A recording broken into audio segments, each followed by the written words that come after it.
thusim khat anangai kitau hitin hi che thusim hi a hi le meizin zi a tu sit tu ho thusim ihin sei diwahi hi che thil su he loi dewan hlanga pasal mi thumin ana to thil su gim nei ta a hian masang la hin gamsung khat hin loi dewan mul kiti mul sang ta ana umin hi che mul cha mun zong anomin gamsa zu lewate zong atamien koi to bang gamlenga che ho zong sakap lo khut gu ke wa hong ki le ji pon hi to bang mul nom le gamsa tam namun a hi je chun ni khat pasal mi thum loi dewan gam hup sunga cheng ho ma hi mul kal to komin gamleng dingin ki gon na nei zon hin la hi che ho phat la hi kho lewan thien lo pet go phin chel chul phat mei kai phat lai ta a hian nidanga chu loi diwan mul chu gam kai sunga khodang dang ho akona zong mul chung vum ta zong ki gal muzi a hian hin la hi che ho phat la hin mul chu ke khat bu akimun a chunglam se meizin atom tan alang khara se dingin hi che ho phat la hi le gamsa zong atam de sedin salien sa chung humpi ki ti ho zong a hungzi tin ana ki sejen hi che thu ki sei son ho chu hi che ho loi zong tun ana za azing sa wa hi je tun hi to bang phat chu ama ho dinga zong phat kilim le hla su the hi lo phat hoi ta khat a hian hi je tun mola kal ding tun na sate na ki govin ama ho hin ni thum dinga ki go hi win hi je tun ne ding le sil le chen pon lum a ki pon mei pum khat che le mei chang ning hling se din a ki pu un jing pi mata hin loi dewan molam zon tun ana ki pat do un hin la khosung mi ho mi bang khat tun kholewan ki su lo to tu lai mul kal phat na hi poi na che du zong le mul chung vum lamin che da zengon na che du zong le mul chung vum lamin che da zengon hui zong a hat zin e holam gu azu lo zong le gu azu nomin pha da zengon tin a sei pi on in la ma hon wang koi ma thu sei donin anei povin alung tu mul so ding bo chu thil thu pi penin a gelon ije tun thanom ten aga kalun ama ho zong sun kim la hin mul chung cho aga kal do bebon in lamin asei bang be se chun hui zong anung pon go zong azupon hi zong le mei wang azingin hi zeng zong le hitibe se a boina theilomin mei zong azing de pon ije tun mun nop na lai ta hin kem ki semun ama hon kem sim chai phat watun ti ding thingo a chom gom mon hi che ho chu gu azu zeng zong le kot lo na din kem sung tun a koizon thil izakai akisu tu phat watun gam aga lengun akinep na banguvin sasan challen ta ahin kapon hitun kem lamin ki pa te na hung ki levin kem aga tunu watun mui kho zong ahung jing hlatan hichezan hin sasan sa chu ki honun chu hla jeng chun hin khu amangon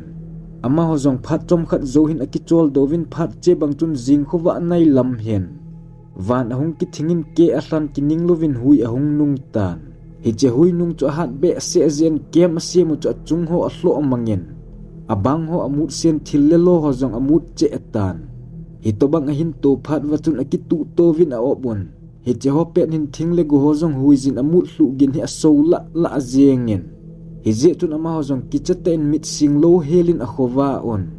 jing kho ahung wa do phat tun hui pinung chu tangen hin la hi che jing ka hin mei akai tan hi che mei kai chu agi atobang hin ama hon ata sawa chun a het hezon mei kai ana sat be se je tun gam noi chu dabin ama hon mei I to banga ati wang win mei jeng zong akung do zo tapon ama hon pon lum I to banga kisil wang wachon dap a hoi set be se je tun ima phachom tapon hi to bang din mun hin to phat wachun ama hon zong agang lama hi chemul chu da hla ding in lama ki le su dingin ki ho hla na hin nei zon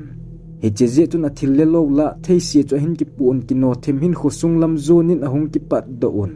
hiti alung jing puma hung ki pat do zovo phat sot lo hin mei azing che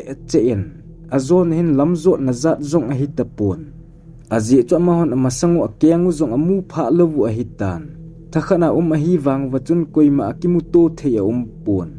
hije tun meizin phat ding anga una na mun che wachun a to thim be un lungdong ten a ki ho limon hiti a ki ho lim lai zu wachun ala wa pasal khat chun hitin a hin sejen ahi poi all la iche jeng lo leo in hlum diu a hi zan hung hlung le I pithil so ding ham ima ki sei thei poi tu pe ni jing ka hi bebin azi jen ki mai su leo hen mei jong hung ki ho tan te hitia I ponga jeng leo wang imo ki su mo diu a hi tin a hin sejen hi che thu a sei chu khat tenin jong di asatlonin hi chun ama ho jong akitu tovin all chun a hung ki mai su thoven hi che thil bolu chun akinep na bunguvin na zong atongin alo hling hlein mei kai ana sat hle wang chun ama ho zong mun gam thlathim boilo helin ahung hlung theizun hinla ama ho hi koima akimel mu thei a tapun aje chu hi chemola mei kai ji mei jing mai zong hilo vom de du zeng a hian hi je chun mei bol chu agi in anam zong a umen hitia kichadot doda ipi ka tu dem tia ahung lai zu wachun ama sa pena pang pahin lampi thlang lam sanga sung umaki chot tholin lam thlang lamin aleng hlan hichi akile hlapa chu anunga chepa chun akhut atu a hian aman zong aloi pan lampi a chot nala alen hla ding phat chun akai do gon hitia kai do ding a gut lai ta chun akhut chu min a hin zep bang hin khat vezin atha ahung bezen hije chun aman aloi pa chu atu zo tapun alang khara lampi aleng hlapa chu lam noi lam ta ageitan ama akichan apengin aloi te ni kom chun neida hlalon hi en nei hu do hlonin tin avel velin a hin samin khatenin zong gala kon chun a housing hlonin kicha hi en ibola kada hla hlonding ham khaw ka hin jan hla hlonding ka kai do hlonding na hi tin agal sap hlonin hinla man niwang alungim hle hlon tan aji chu khawla na ding zong umlo a khaw ta ba zong le koima kimuto thei talo a hian nai cha amai le mai asu to lewbo kimu theizun ichemun chun ama ho zong phat sot ta a o denun ima kilo theilo wang wachun akiho mat jingon hinla sot thim zo hin anoi lama pa chu khat ve a onei sunin ahung peng ngen hiche pen gin chu amu kisim bang hin khat vezin agit amangin ahu sagin akizatapun hichun khat tenin zong a onei sun hlon chun asam hlonin ipi na chan ham na phat hinam nei don but hlonin tin avel velin a ho pi hlonin hinla khat pawang ahu sagin akizado tapun athip chet jeng ta na hi hitobang thil ahlun phat chun khat tenin zong thil dan chu di thei asa hlon tapun amanin aloi pau asap hlon wang chun anoi lama pan wang a hin don but tapun hije chun hichemun chun hlon zong le abol thei hlon ding ima pon amani zong sot di talovin lampi achun ol lolin ahung ki thol su hlonin a hi le anung lam hlona kun chun aloi pau chun a hin samin aman e nanga hlon no ta khat in ki hlon nu ti a hin tin hinla manin wang adon hlon pun aloi pau a hi ding zong ata asan hlon pun heti chun ha sata chun ahung ki thol hlonin a hi le sun kimla a hian mol lai lung la anna na in a hin phatlonin hichemun la hin pha hlon phat hin meizin zong azi a tan hizong le mun gam hlawang akimu thei de pun hichemun chun amani chom khat akinga hlonin aloi pa hlon ding chu agel hlonin gavet kit ding zong thi le hin ki ka hung su cha hlon a hian aloi pau chun i pithil atu a khat veise hung penga aban hu sagin ki zalo hitam chule hin da hla nung hlona hin samu wa chu koi ham ama himong nam ti ho agel hlonin a hil alung na hlon be se en khosung lam zot ding zong atha asi hlon tan hinla hi chemuna cha sot chan hlona amani dinga zong boi che thei ding a hian